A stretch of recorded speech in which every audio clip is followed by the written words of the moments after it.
Narail press ক্লাবের ইফতার মাহফিল ও সাধারণ সভা অনুষ্ঠিত হয়েছে। 18 মার্চ সন্ধ্যায় জেলা পরিষদ মিলনায়তনে এসব অনুষ্ঠানের আয়োজন করা হয়।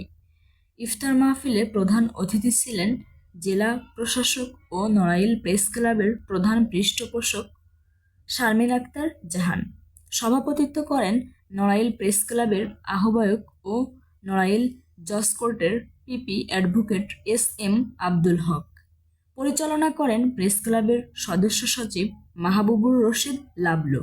এছাড়া উপস্থিত ছিলেন অতিরিক্ত জেলা প্রশাসক শিক্ষা ও আইসিটি আহসান মাহমুদ রাসেল সহ প্রেস ক্লাবের সদস্যবৃন্দ।